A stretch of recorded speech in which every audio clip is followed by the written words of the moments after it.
Jesus.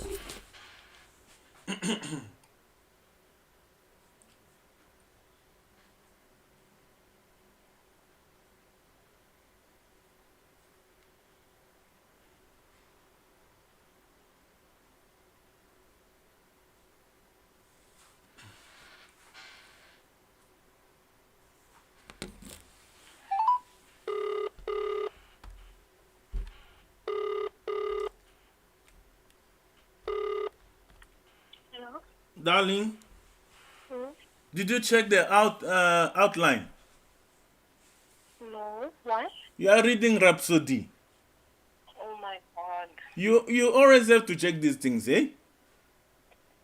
I'll just check it now. I said no, let me check because I remember Pastor sharing, but I don't know who are the people on the schedule. And then I just saw your name on Rhapsody reading.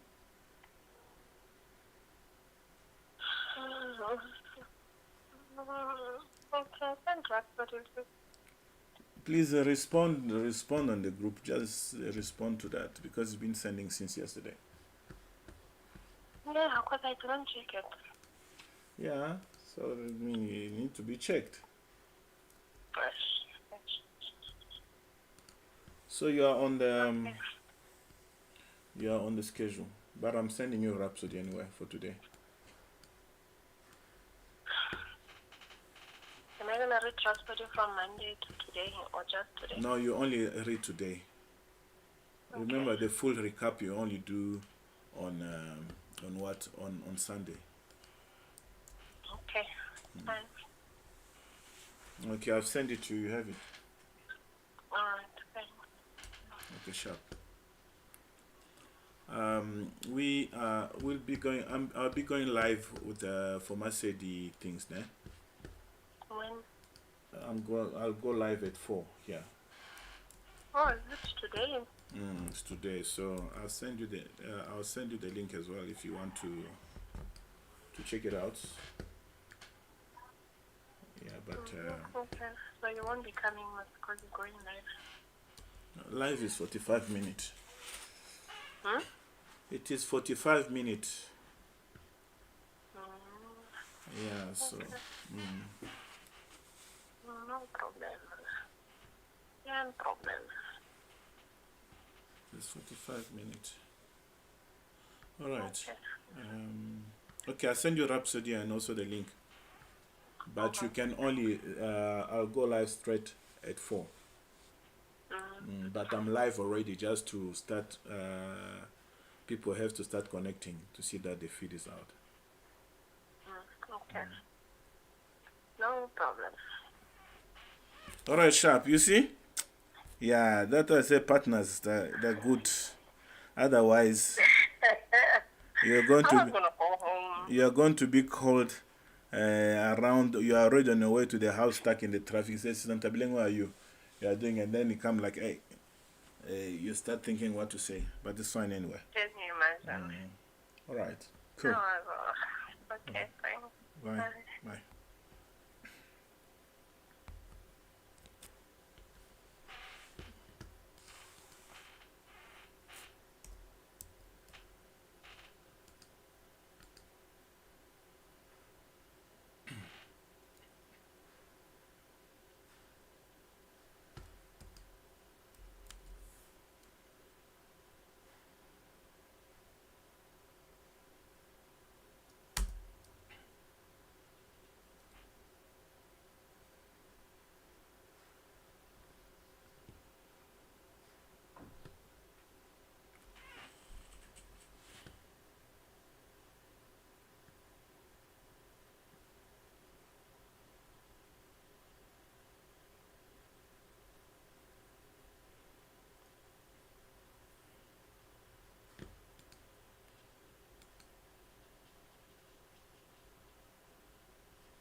Yes, hello?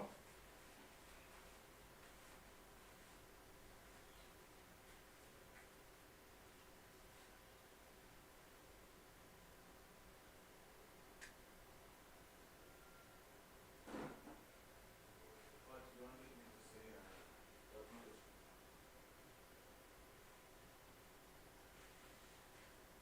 Okay. No, I'll answer. Yeah, sure.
Hello, Mr. Masidi, hello?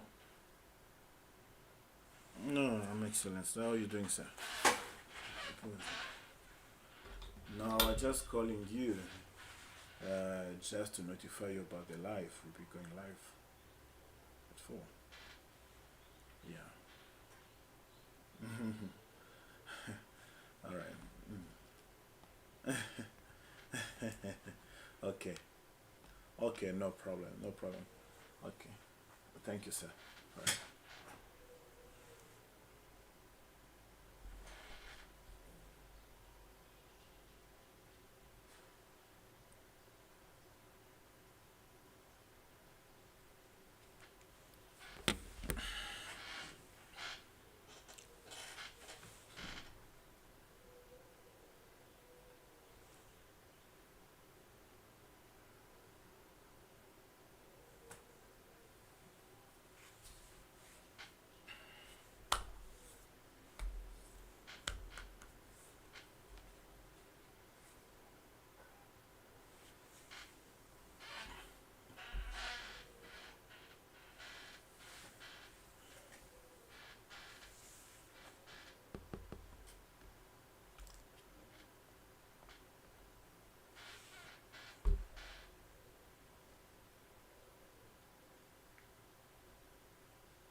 welcome to this, our final session of the UNISA ESD program for 2023.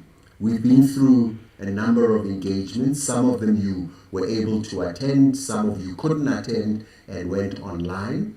And this one we are going live, purely live without any audiences. But the whole journey has been about us and UNISA specifically as the ESD program facilitators to help you start thinking about different parts of your business. Today, we've shifted it slightly, and we're looking at the role of you as the individual and as the business owner. And that's why we've invited Dr. Matentjie, who I'm in no doubt many of the things she's going to share with us are going to leave you thinking and hopefully inspired to act differently. Dr. Matentjie, thank you for joining us to come in and share some of your wisdom with us. Really, really appreciate it. I think that maybe just as a way of giving a bit of context for you, as a recap, especially that it happens at the end of the year, we'll use this conversation as a wrap-up of the ESD program, where what we've been asked to do is facilitate workshops or conversations really with a number of people for those who are participants of the UNISA ESD program. And just maybe for your own benefit, we've had a number of people. Some have come and spoken about financial management. We've had a couple of people talking about strategy and business development and growth. We've had conversations about, which was for me one of the highlights, was bringing in people to talk about the real hard knocks that they've experienced as they're building their businesses. Because I think that what we've tried to do is not focus too much on the glamour and rather focused on the reality of what it is to start and build a business. In our initial conversations, which is what really got me excited, and I'm so glad you've made the time, we spoke about the mindset. And I think that that's what's something I'd like us to kind of explore a little bit better. For the benefit of our viewers, I'm not going to go off and say this is Dr. Matentjie and I'd like maybe for you to just, kind of reflect on your journey from as far back as you want or as recent as you want. But if I had it my way, I would say let's start from university. Very briefly, kind of like, and I mean, I know that this is a space you're very passionate about, but it would help, I think, for our viewers if you could just share some of what your journey has been about. Sure. I always never know how to answer that question. And I often change it to be what I want to say. You're welcome to you can do it like that. But whenever I do work, very often in my introduction, I like to tell people why I do what I do and how I got to do what I am doing. Yeah. I'm a psychologist and I've studied a lot of things, but my passion and why I get involved in these types of programs is that I regard myself as a personal change catalyst. I find that I meet people at their moment of crisis. And I think that is usually how I enter their lives, and I work through them a journey of personal reengineering.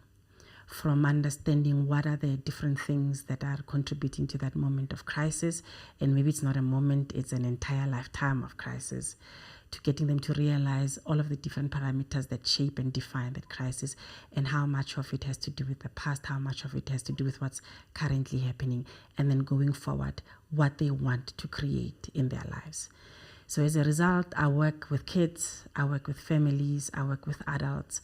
And with adults, I work with them in different spaces, whether through their companies as part of corporate wellness, employee wellness, or as part of what companies do in terms of developing brands and reaching disadvantaged or disenfranchised communities and around those types of programs, or whether in terms of mentorship and coaching coaching work that they're doing for whoever the constituents are.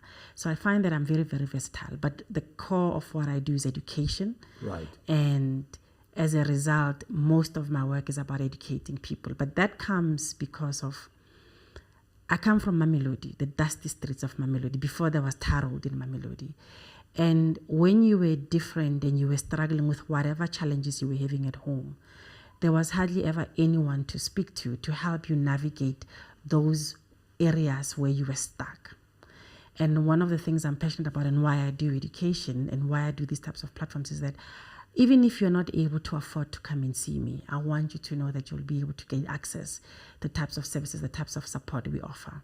And in whatever environment you are in, learning takes place anywhere. It's not just limited to go at school or to whatever it is, a course that you are attending. Learning happens anywhere. And part of what you learn is that for as long as you are invested in developing, in growing, whatever the challenges that you're facing, they're actually a precursor to you getting that breakthrough to get into the next level in your development. And so my job, my passion is about facilitating that for people. Hence, we are having the conversation. Awesome. Yeah. Okay. Maybe just for your benefit, Nay, let me describe in my mind the type of person. It's a range of people, but just in kind of simplistically, those who are participating in the ESD program are people who some would have been employed previously.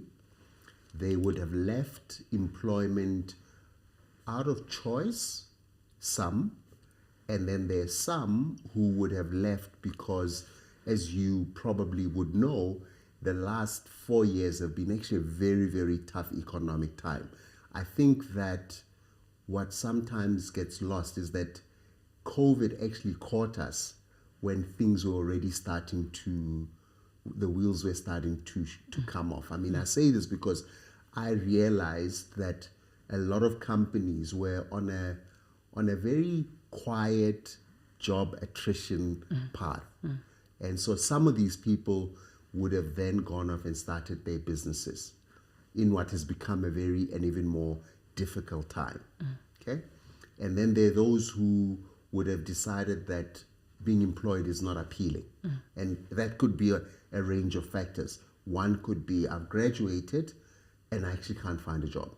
Or I've graduated and I've decided that I'm going to go and start my own businesses. So in the main, just so that we're on the same page, that's the type of people that would have and are part of this program.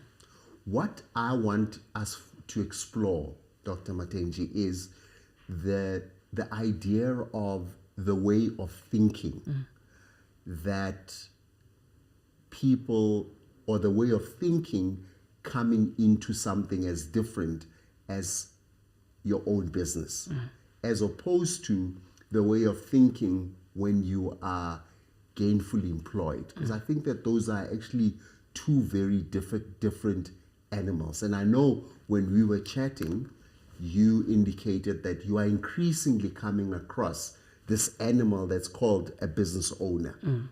And you're starting to work through unpacking just some of the internal thoughts that need to come along. Would you mind just elaborating on and reflect on your engagements and what you're picking up, and then I'll keep asking as you're speaking.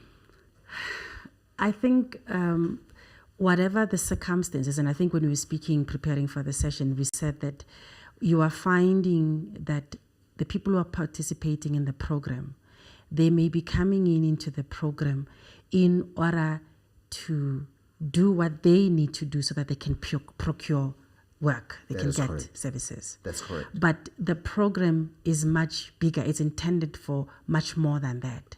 And this part of the conversation is to sort of maybe even plant a seed to get you to look internally, just to introspect a bit about, irrespective of the circumstances that made you want to become a business owner.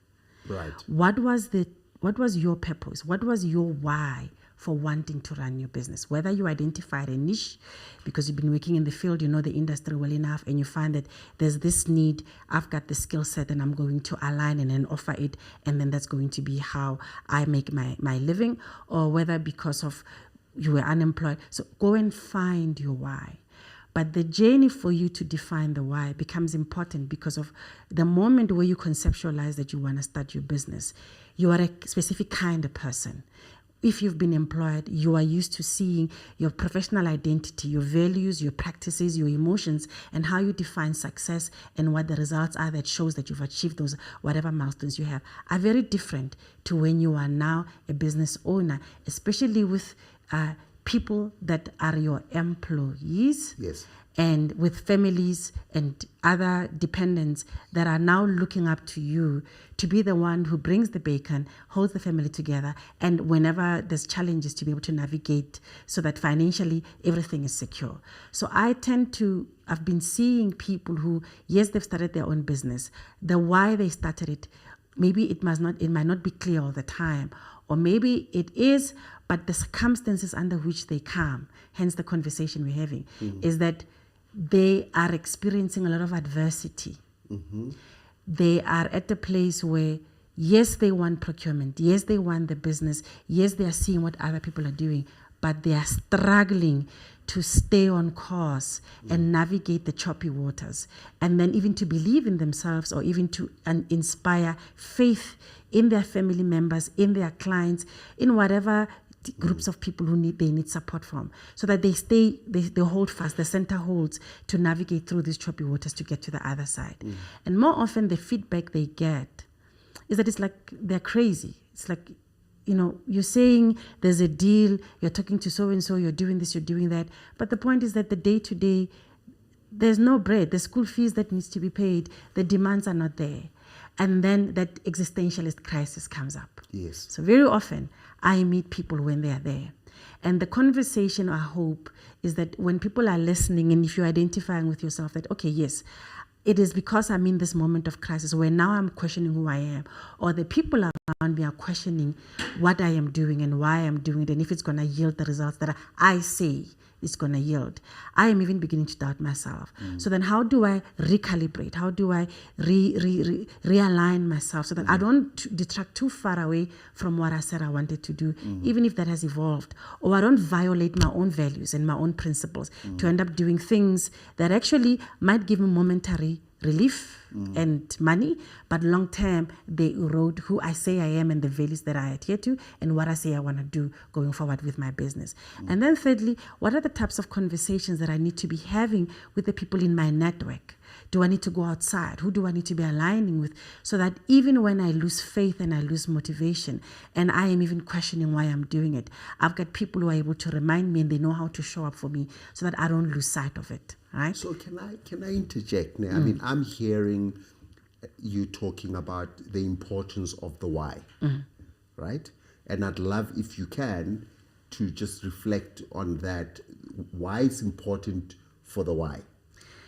So we know, I think in the news and in our conversations when we're talking as individuals, we begin to talk about how people get involved in corruption. Yes. How they get involved in things that really do not make sense. It's like a get rich quick scheme. Yes. And it defies logic. Yes. Right? Yes.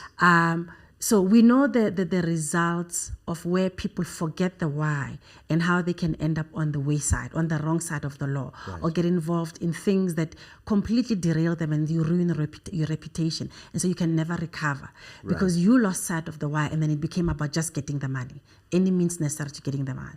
So the why becomes important in terms of not making you lose sight of who you are while you're doing it, and not let other things that are opportunities, they might look like it's a temporary relief, but you end up going there and then it derails you. I'll give you an example. When I started in my practice, it was a passion of mine. It was a decision to be. I was intentional about. I want to make people access my services, even if they can't come to my practice. So going on the radio, going on TV, it was a decision to get the people who go Mamelodi. Yes. To access what I am doing. They don't have to pay the amount of money they need to pay to come and see me. So that was one of my reasons to go on TV and radio. And I remember as you become popular and people know about you, you are invited now. You're no longer applying. You are invited to come and do different types of work. Right. And I remember someone actually saying, I went to school with your mother. Your mother used to sit in front of me in the classroom. Yeah. Actually, I knew your mother when she was pregnant with you, so practically you are my child. Yes. That felt good, yes? Because I don't have a lot of people who would say that about me and about my mom. And this person proceeds to say, there is this work, and we know you can do it. I just need you to give me something. I carry a family. It didn't sound like a bribe. And maybe I was too naive to think that somebody who knows my mom would dare to say, I must pay something as a psychologist so that I get something. Because I went to school. I've proven that I can do this. Yes. Right? And then I remember who I am. Yes. I remember why I am doing what I am doing. But then there's this disbelief. Did she really just say that? Yes. And then I call one of the people that I consider a mentor, a family member who's run their practice. They're also in the healthcare professionals, who says to me, Tshepi, it's okay if you think you need the work. You can do this work. You know what you're doing. Yes. But that thing of, Akere, you're getting this, we are family. Yes. You will begin to pay a little. Because all you think is that, no, it's about the work. Yes. But you are not seeing how that already creates a loophole in eroding your values and detracting you from what you said you want to do.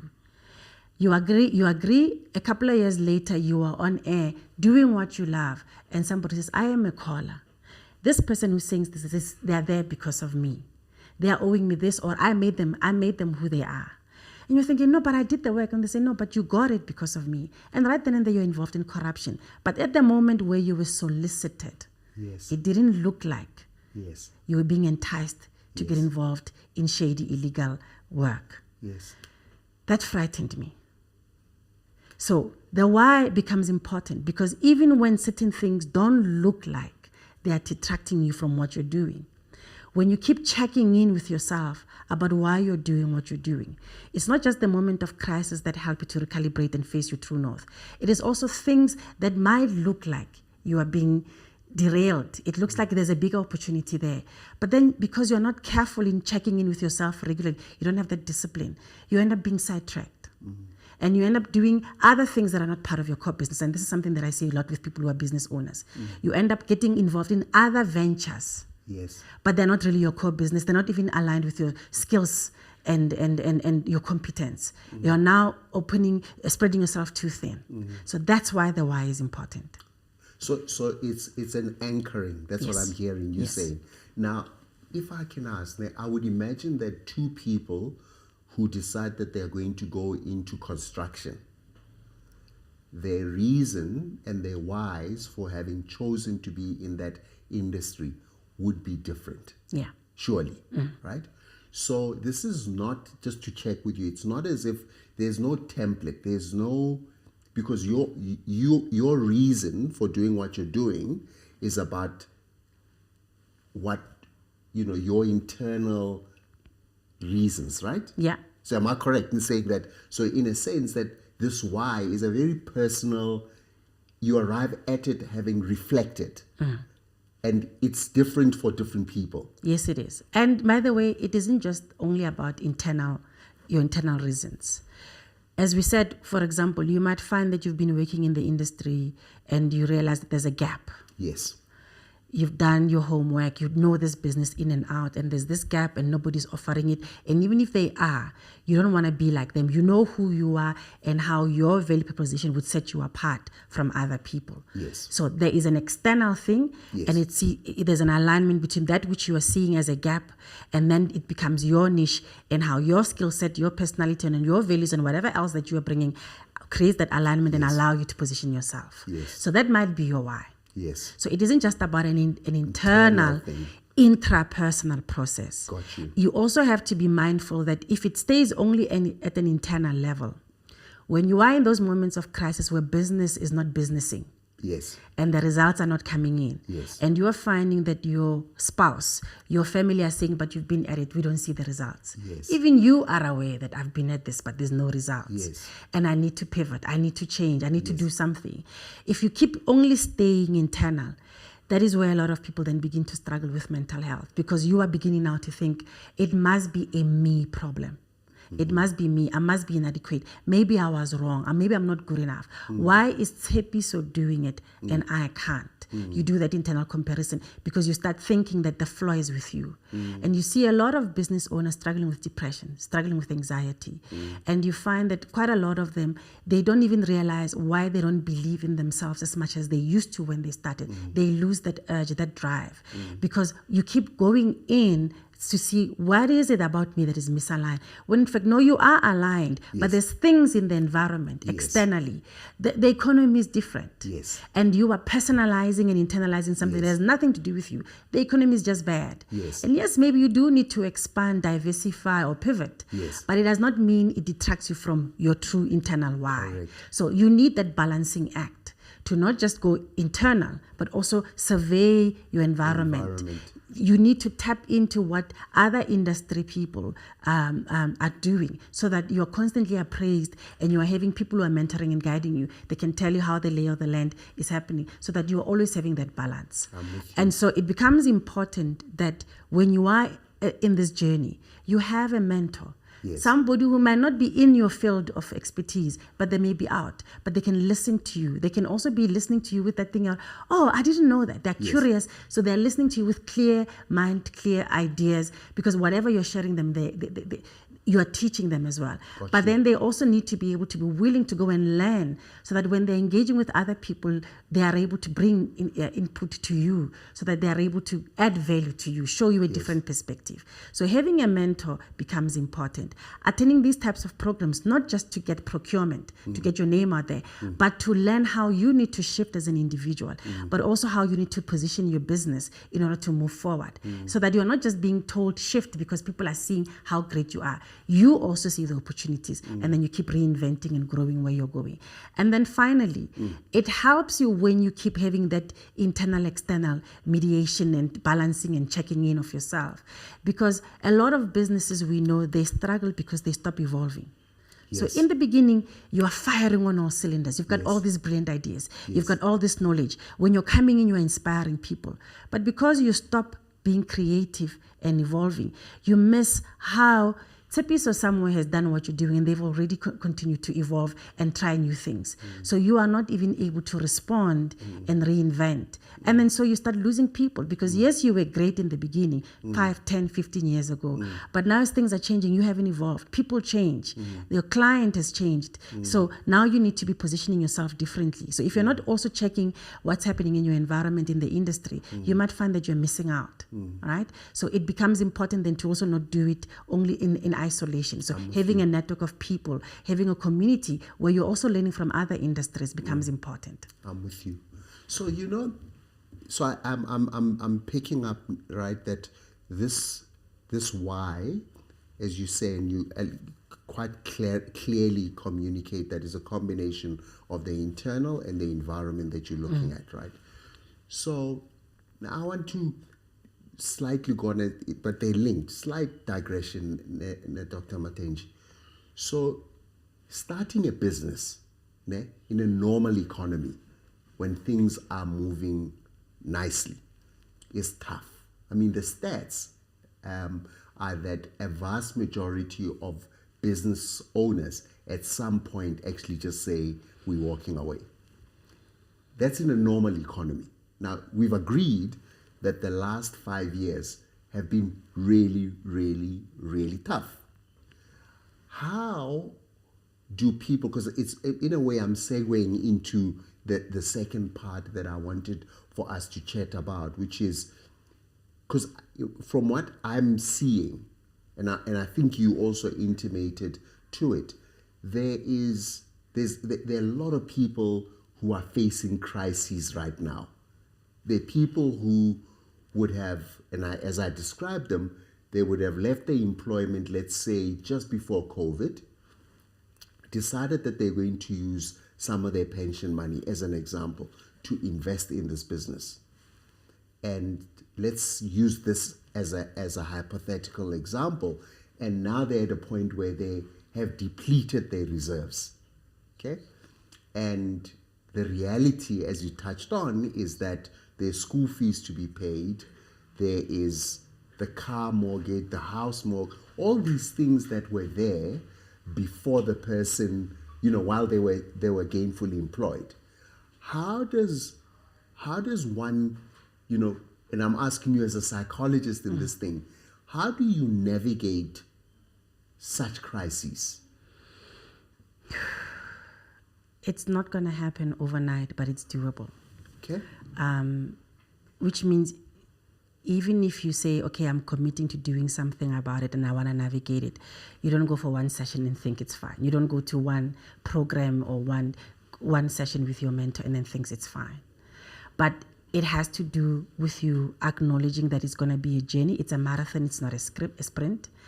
And it does require that you become very honest about where you are in time chronologically, who you are right now, and how you are being called upon to show up very differently and you are found wanting. I'm phrasing it this way because a lot of people begin to internalize and think, I am the problem. And maybe when in your squabbles with your partner, they will tell you that you are a dreamer, or no, you need to go back to work, in the way that personalizes it and makes it, you feel it damages your self-esteem.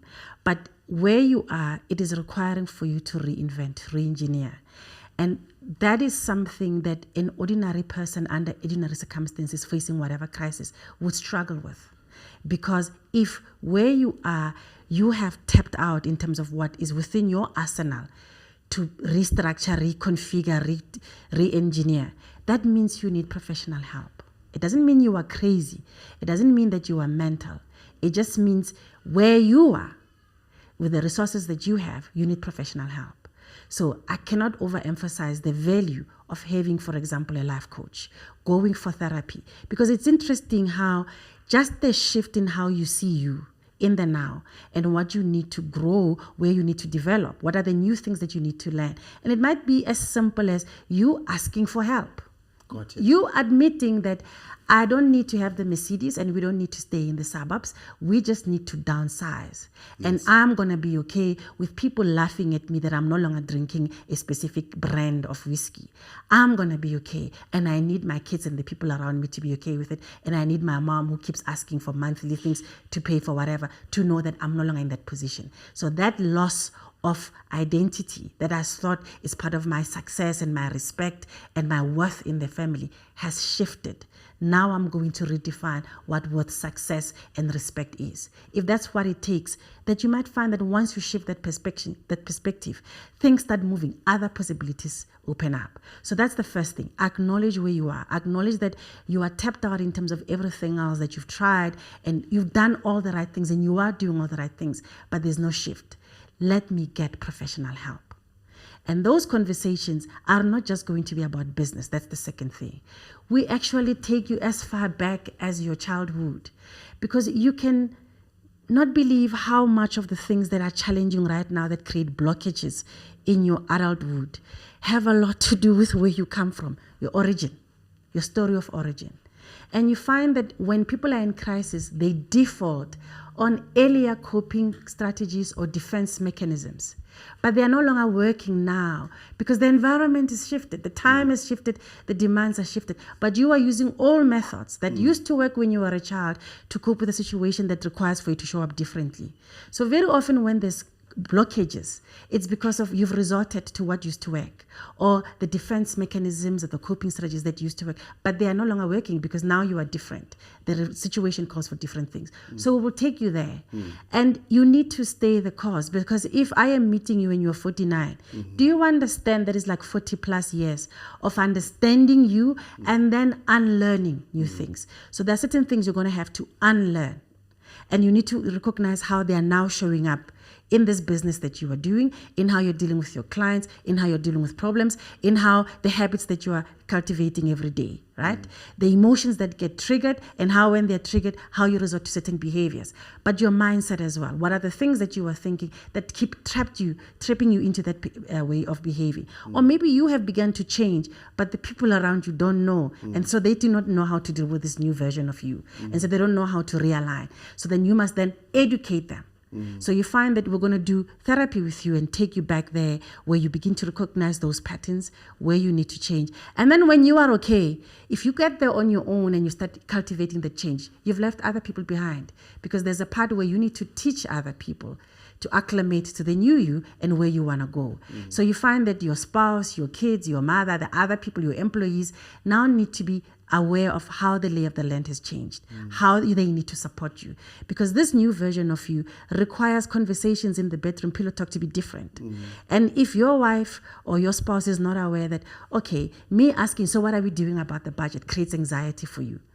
But we need to talk about the budget because the school fees need to get paid. What are people going to say? What are the people at the church going to say? And you're not making them aware that, look, you are actually contributing to the dis-ease that I have. If you want to be part of the health and the wellness, and if you want us to align to where we're going, let's have different conversations. And that needs to happen. So you find that when we're doing the journey to change it, to break through, we end up doing family therapy because it isn't just about you. You're not alone. You're not a silo. All right.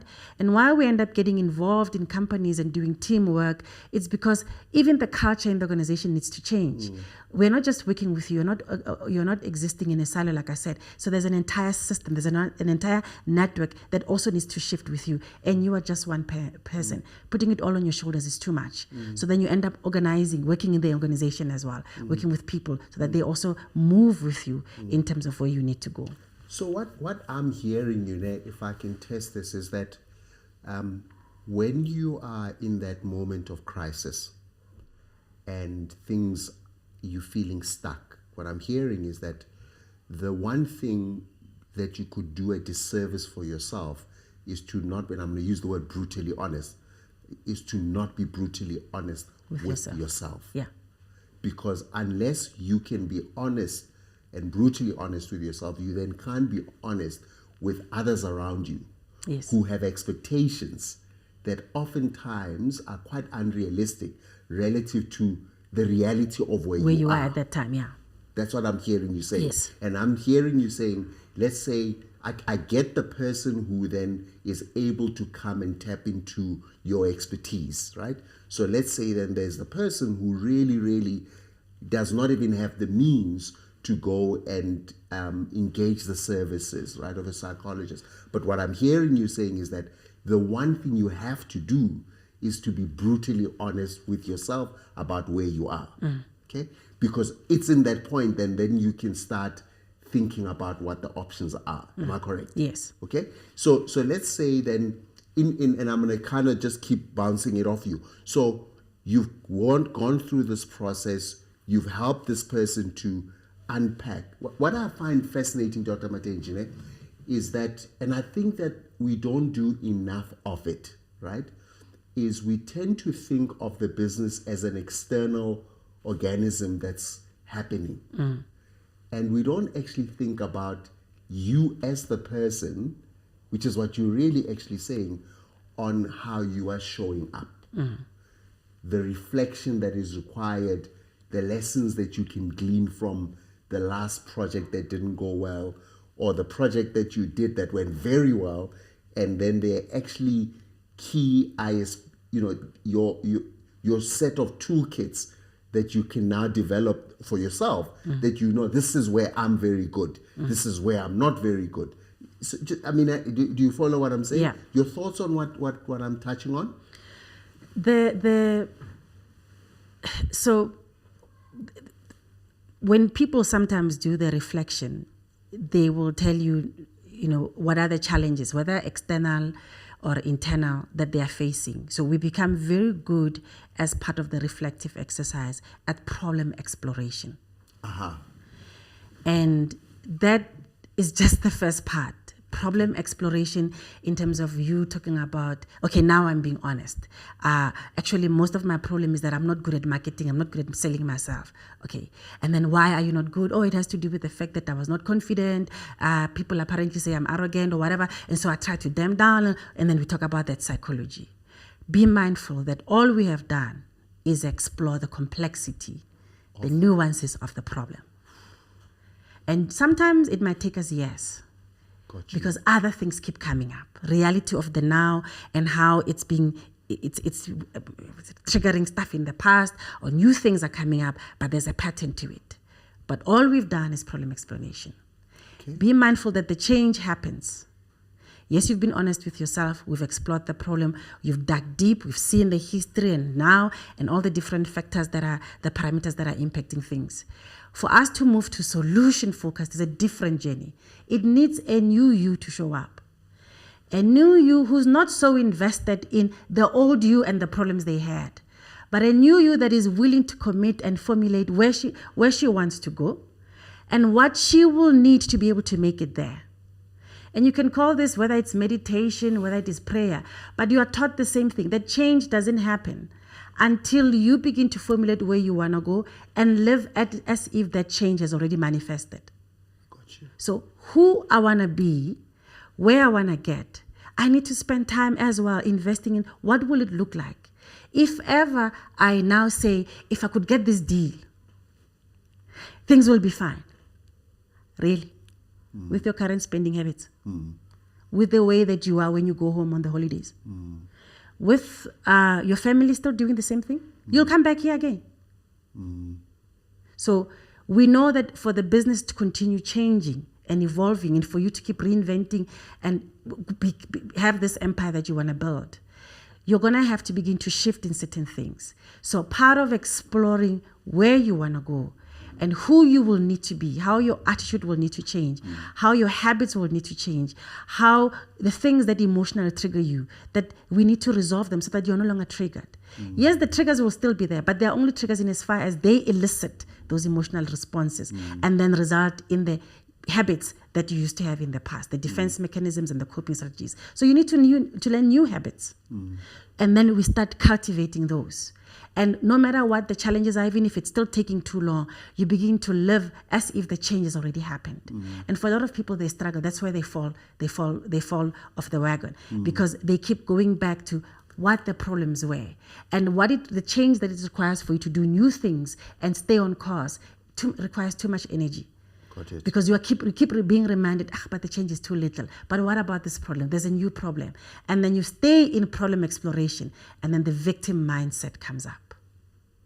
Got it. Okay. Which then leads to the next part now of, in fact, towards the end of our conversation, Dr. Matentjie, which is, so there's this problem exploration, and what are the tools? I guess that's what I'd like us to really kind of explore. What should these business owners who are wanting to build businesses in what is clearly a tough economic environment with dynamics where there are expectations from family members that are actually quite unrealistic relative to their circumstances. What are the tools that you would recommend? What are the things that, these people that are on this program should be giving thought to? I've heard you mention from the business side the type of tools you've given them. Yes. And I've heard you, and I mean, I think if people are going to be honest with themselves, where you are found, for example, to be lacking or weak in your financial management systems, you will be told these are the things you need to implement. One of the examples is that you need a new way of tracking your resources. Correct. Right? Expenditure and minimizing your risk or whatever. Okay. Yes. Okay, fine. What it does mean is that, okay, now I need to start changing my systems and implementing the new ideas that I've been given, isn't it? Correct. So thinking about it and saying, yes, I will, and procrastinating does not result the change in the financial management systems that you say. So we've taught you. Now you know what you need to do. All that needs to happen is that you now need to behave according to what you're saying you need to do, the change that you're desiring. And over time, you do it enough times, you'll ultimately have completely revamped your financial systems. If that makes sense, like financial systems, which I know nothing about. Yes. your psychologist they say. Got it. So we actually take it down, all right, this is where you say you want to go. Within you as an individual, your thoughts, the conversations you have with yourself, the things that you believe they need to shift, and what do they need to be? Let's formulate that. Right. All right? These are the habits, the behaviors, the actions, the activities that you need to be able to do. What are they? In order for you to achieve that goal now and start working towards it. So to begin your journey of 1,000 miles, what are the things that you would need to do differently? So that from today you start doing them. And then what are the things that you need to be able to do in terms of emotionally? They give you that energy, that spark. They energize you and get you to focus so that you are constantly intrinsically motivated to keep at it. Right? Right. That might mean I stop hanging out with Masedi on the weekends because all he does is tell me about how well he's doing and I feel inferior. So whatever it is that we speak about would mean that certain things you start culling, you start cutting things that no longer serves you. And you're going to have to be just as brutally honest, just like you had to in admitting what you can't do. You're going to have to be brutally honest in severing the things that no longer serve you and choosing not to go there. And then we're going to have to say, these are the behaviors that I need to be able to do on a daily basis. What does that look like for me? What does that look like for the other people in my inner circle? Because part of being solution focused is to also recognize what is it within our network and how the people in our network will need to start also encouraging that change, that growth. If you think you're going to do it on your own, you will fail. Because if the people around you don't understand where you're going and what their part is, what their role is, it's gonna be daunting and overwhelming. So you need to bring them with you. And you don't need the whole village. You need one or two people who understand you. You don't need to convince people of what you're doing. The one or two are okay, because then you know who I go to get the support. The others can continue saying what they're saying, and then you can mediate or control how much you expose yourself to it. But you need cheerleaders with you to allow you to stay on course. And you do need also to have what is called self-compassion, where you realize that you are not perfect. It's not going to be perfect. You're going to fall a couple of times, and it is okay. And you need to forgive yourself for certain things.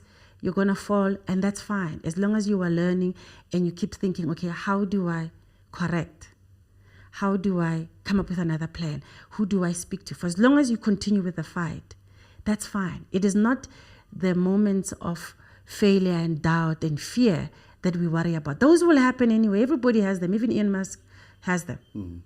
It is what you do afterwards, how you correct, that becomes the point. So we talk to people about having a growth mindset and just having the audacity of hope, refusing to give up.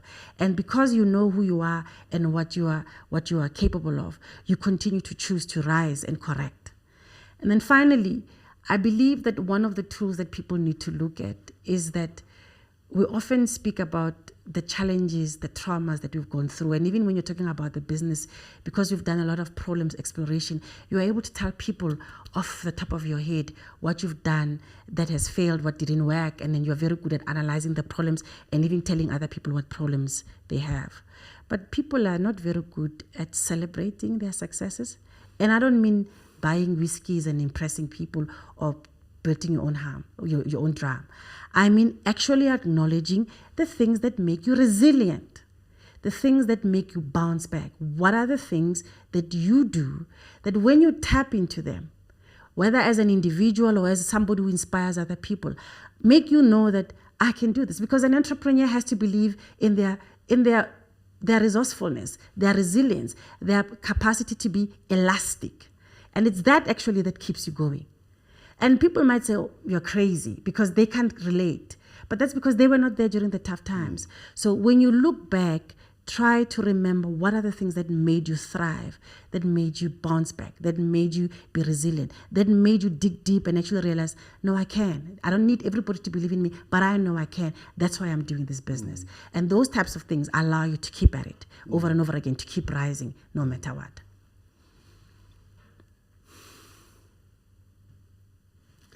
I don't know that there's any more that needs to be said in it, to what we've just chatted about. I mean, I think that this conversation will need to be listened to over and over again, because they're immense pearls of wisdom of what you have said.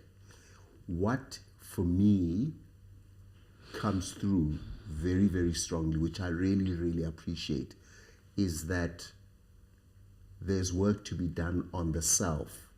This is what I'm taking out of this conversation. There's work to be done on the self, and as you cautioned, not just looking at the internal, but also balancing with the external. I mean, I don't know how else to say thank you for what you've just shared. And I mean, I'm going to watch this again and listen to this conversation again, as I guess I will encourage everybody that's going to watch, because what you're saying is so pivotal, Dr. Matentjie, and I thank you for making the time, and thank you for sharing your wisdom such that it reaches an audience bigger than the people that you would have an opportunity to sit with. So thank you very, very, very much. It's an absolute privilege. Thank you. I appreciate you taking the time. I hope it makes sense. It makes any... So let me, if I can, just indulge me. You know, you made the example of the transition, because I think that that's one of the things for me that I recognize is when you're transitioning out of being employed, and you know, what success looks like is very different to when you then go out and you're going to start something. On your own, yeah. Because there's no way that when you're in building a business, you can now evaluate success on the same basis as when you were earning an income and able to then acquire or purchase or look after them. There's a change, and it requires an honest and brutal conversation with those around you. As you're saying, that maybe now I must give up on that very fancy car. It doesn't mean that I'm a failure. But to go off and then, and I see why you're saying, that's why I think if I try and reflect on it, I'm just going to water it down. I want to thank you, and I look forward to the feedback for those who will be watching, who are watching us, and I thank you very, very much. I really, really mean it. It's a pleasure. Dr. Matentjie, Yeah. Thank you once again. It's a pleasure. Thank you. So we've been on a journey this year, and I think that the way we've ended it with Dr. Matentjie is probably the best way, because there's a balancing act to be done. I hope that you found the sessions that we've held and that we've hosted, and the questions that some of the people in attendance were asking, I hope you found that valuable and fruitful. I challenge you, based on what we've been discussing, to go and think through the many things that Dr. Matentjie was saying, to reflect on some of the steps. As she correctly says, it's one thing to identify that there's a problem. It's one thing to know that there's something you need to do. The challenge really then is, how does that translate in the new you who's in pursuit of new goals? Look after yourselves, and may you strive and keep pushing to make your business flourish. Thank you very much.